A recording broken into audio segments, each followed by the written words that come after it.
Saludos, soy Luis Bravo y en esta oportunidad vamos a estar hablando sobre la peligrosidad criminal. ¿Cuáles son esas claves y esos conceptos para evaluar cómo se determina y cuán peligroso es un delincuente? Te lo voy a explicar desde una perspectiva criminológica.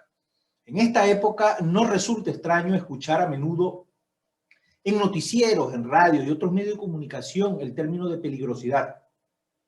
Pero cuando hablamos de estos temas relacionados con el ámbito penal, también escuchamos otra terminología, que es el criminal de alta peligrosidad o prisión de medida de peligrosidad. Y otros temas, ¿verdad?, que en el día a día están muy de boga, hasta el punto en que creemos estar familiarizados con estos temas. Pese a ello, este concepto sigue siendo uno de los más incomprendidos dentro de la criminología, ya que con frecuencia suele confundirse con otros como el de agresividad, el de violencia y además las nuevas formas de criminalidad que surgen con los tiempos nos obliga a darle un repaso, ¿verdad? Una revisión en profundidad de manera holística, de manera integral a estos temas que están presentes día a día en nuestras sociedades. En esta oportunidad me voy a proponer a conceptualizar la palabra peligrosidad y señalarte cuáles son sus características y además de eso voy a tratar de explicarte su importancia. La idea de peligro no es mucho menos nueva, ¿verdad? Y sin embargo, el concepto de peligrosidad criminal es relativamente moderno. Su más claro término y sus más claros antecedentes se van a remontar a la tesis del autor alemán Feuerbach, cuyo tiempo pasaría a formar parte del Código Penal de Baviera por allá por los años de 1800 y quien la definió como la cualidad de una persona que hace presumir fundadamente que va a violar el debido proceso y el derecho. La definición más moderna de peligrosidad fue introducida a la criminología por el doctor Rafael Garófalo, con su temibilidad para designar la perversidad constante y activa del delincuente y la cantidad del mal previsto que hay que temer por parte del mismo delincuente. El concepto, aunque un poco controvertido, desde aquel entonces se fue aceptando rápidamente hasta que en el año de 1892 la Unión Internacional de Derecho Penal, de la mano de eminentes maestros de esta rama del derecho, como lo fueron von Blix y Prince, lo reconocieron oficialmente. Desde una visión criminológica el peligro, de latín periculum, hacen referencia al riesgo, a esa contingencia inminente que suceda un mal, siendo la situación, cosa u obstáculo lo que va a aumentar la posibilidad de cometerse algún perjuicio o daño. La peligrosidad, cuando la aplicamos a una persona, es la calidad de perjuicio que pudiese ocasionar esta, en atención, por supuesto, a los factores que le impelen a hacer este daño. La Real Academia de la Lengua Española acepta dicho término refiriéndose a una persona como aquel que puede causar daño o que puede cometer actos delictivos. Para dejar más claro este concepto, repasemos otras definiciones otorgadas por diversos autores estudiosos del derecho y la criminología, como el doctor Rocco, que la va a definir como esa potencia, esa actitud, esa idoneidad y esa capacidad de que la persona puede causar acciones dañosas o peligrosas. Petruccelli la define como un conjunto de condiciones subjetivas y objetivas bajo cuyo impulso es probable que un individuo cometa un hecho socialmente peligroso o dañino. En la enciclopedia Quillet dice que la peligrosidad es el conjunto de condiciones subjetivas que autoriza un pronóstico acerca de la propensión de un individuo a cometer delito. Como se puede observar, los elementos comunes en las definiciones son la potencialidad y la intención de ser proclive al delito. Así como hay una clara diferencia entre agresión y violencia, la peligrosidad se va a distinguir de los dos anteriores en que ambos términos no ayudan a intentar diagnosticar el último. Ahora, los estudiosos de la conducta criminal coinciden en que la peligrosidad tiene dos componentes esenciales. Va a ser, en primer lugar, esa capacidad criminal y la adaptabilidad social. El primer concepto sobre la capacidad criminal va a hacer referencia a esa tensión interna delictiva, a esa potencia delincuencial, lo que es capaz de dar si la personalidad criminal en el campo delictivo lo ostenta quien lo comete. Por su parte, la adaptabilidad social va a ser esa idoneidad del delincuente para la vida social. Esto es la posibilidad de adaptación de la actividad criminal al medio en que se va a insertar. Y a partir, ¿verdad?, de estos peligrosos componentes podemos reconocer 4 formas de estado de la peligrosidad. En primer lugar, la capacidad criminal muy fuerte y la adaptabilidad muy elevada. En segundo lugar, la capacidad criminal muy elevada y la adaptabilidad incierta. En tercer lugar, la capacidad criminal poco elevada y la adaptación débil. Y en cuarto lugar, esa capacidad criminal débil y su adaptabilidad elevada. Y vamos a hablar rápidamente de cada uno de ellos. En primer lugar, vamos a hablar sobre esa capacidad criminal muy fuerte y esa adaptabilidad muy elevada. Y aquí se presentan las manifestaciones más graves de conducta antisocial, como son delitos de cuello blanco, delitos políticos financieros, delincuencia organizada, psicópatas organizados, entre otros. Y en segundo lugar, la capacidad criminal muy elevada y esa adaptabilidad incierta, menos grave, pero de potencial criminógeno muy dañino. Su inadaptación los hace atraer la atención sobre ellos fácilmente. Criminales profesionales y criminales especializados, marginados sociales, entre otros, se encuentran en esta categoría. En tercer lugar, vamos a hablar sobre esa capacidad criminal poco elevada y esa adaptación débil. Esto va a constituir delincuentes que habitualmente inundan las prisiones. Entre ellos se hallan inadaptados psíquicos, delincuentes caracteriales, tipologías similares, ¿verdad? En cuarto lugar, vamos a hablar sobre esa capacidad criminal débil y esa adaptabilidad elevada, esa forma ligera de criminalidad. Su peligrosidad es muy baja o bien aguda, y la peligrosidad puede ser crónica o aguda en atención a la duración. Y de eso vamos a hablar, ¿verdad?, más adelante. Vamos a centrarnos entonces en esa capacidad criminal débil y esa adaptabilidad elevada. Aquí se reconocen los delincuentes ocasionales y esos delincuentes pasionales.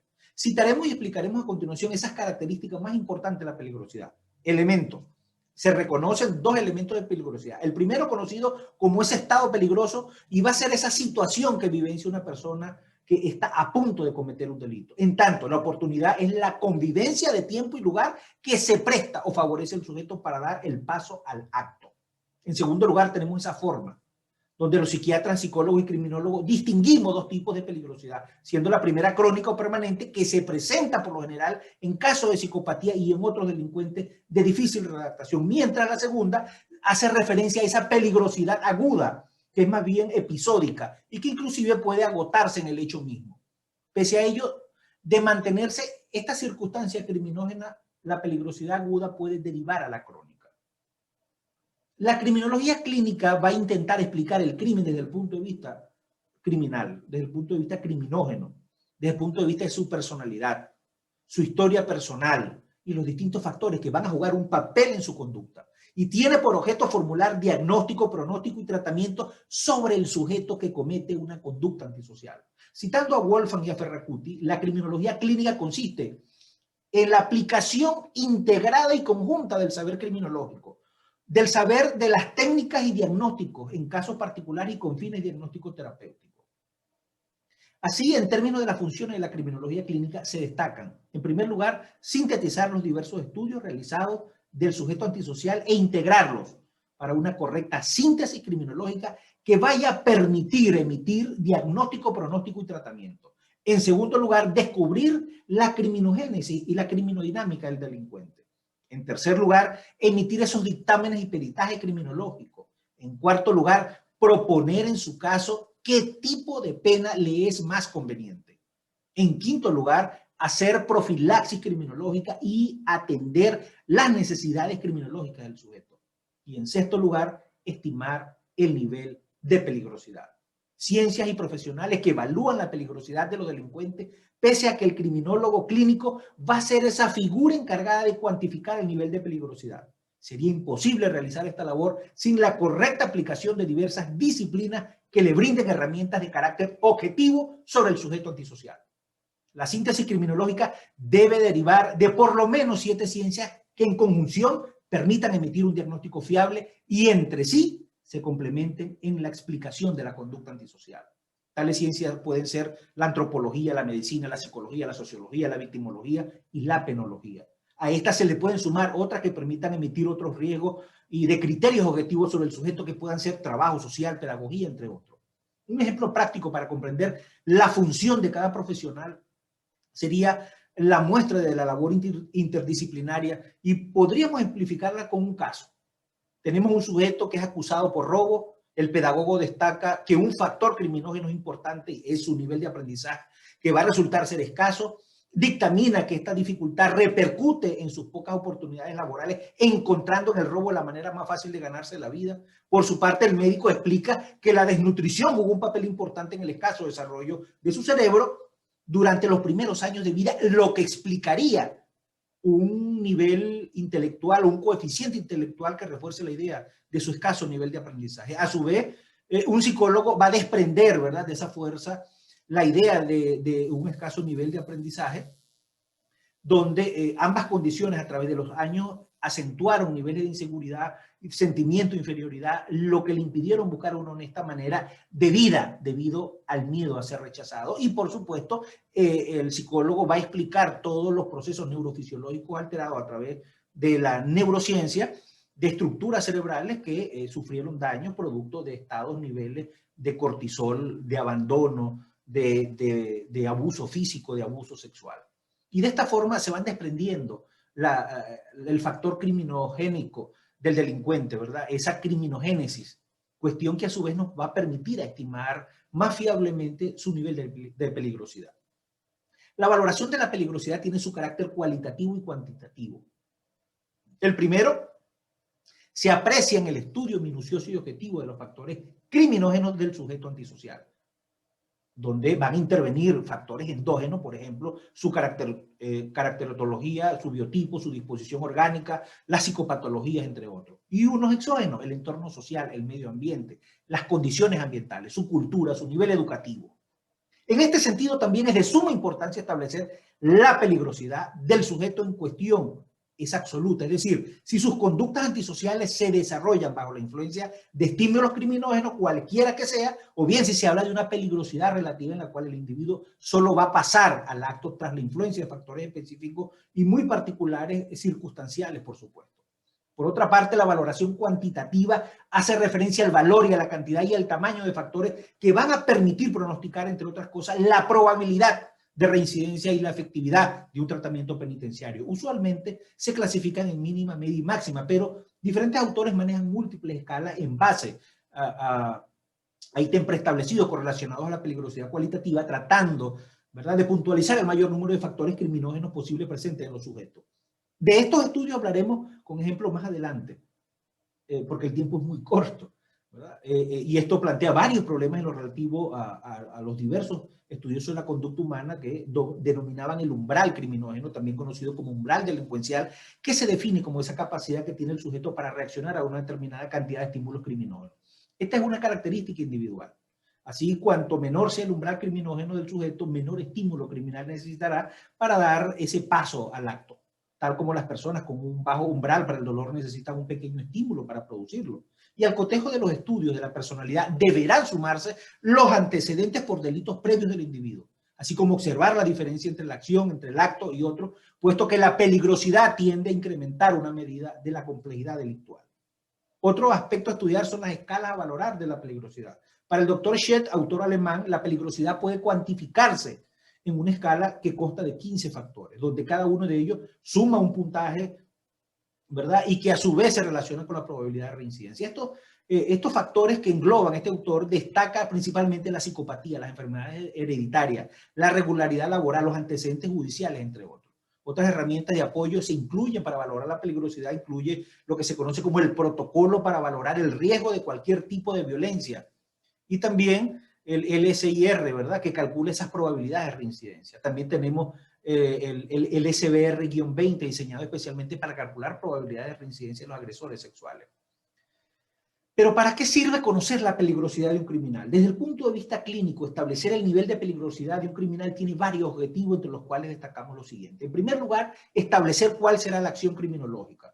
Si será profiláctica o únicamente un tratamiento específico, si necesita de una labor reintegrativa o total, o simplemente se deben atender los factores criminógenos específicos que desembocan en la conducta criminal, es decir, permiten hacer más individualizado el tratamiento penitenciario. En segundo lugar, ayudar a determinar al juez cuál es la reacción penal, si es meritorio de una pena privativa de libertad o de una medida de seguridad, si se necesita de un tratamiento carcelario de 5 años o de 20 años, etc.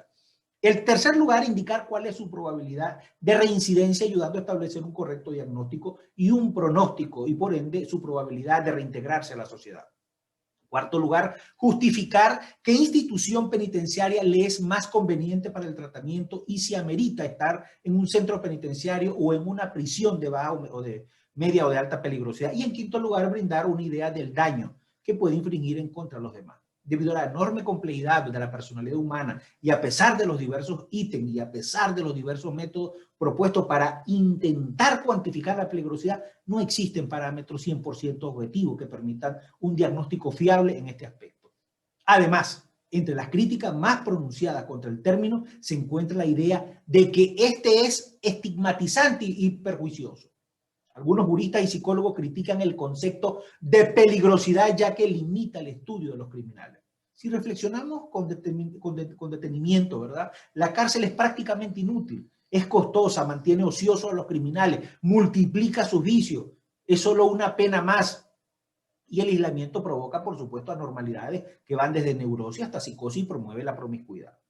El consumo de sustancias psicoactivas dentro de los recintos penitenciario. Lamentablemente, en la actualidad, la gran mayoría de los gobiernos optan por castigar la intención de delinquir y el razonamiento aplicado para cometer actos criminales, pero no se examina en profundidad la proporcionalidad del delito y la peligrosidad que supone llevarlo a cabo. Sin embargo, los países que adoptan el modelo de reintegración individualizada basado en las necesidades criminógenas del sujeto, que toman en cuenta el nivel de peligrosidad del sujeto y que aplican castigos cualitativos y no cuantitativos, obtienen mejores resultados y su cifra de reincidencia son menores. Soy Luis Bravo y nos vemos en una próxima oportunidad donde estaremos hablando de estos temas interesantes que circundan el cerebro, la mente, el derecho y la cognición humana.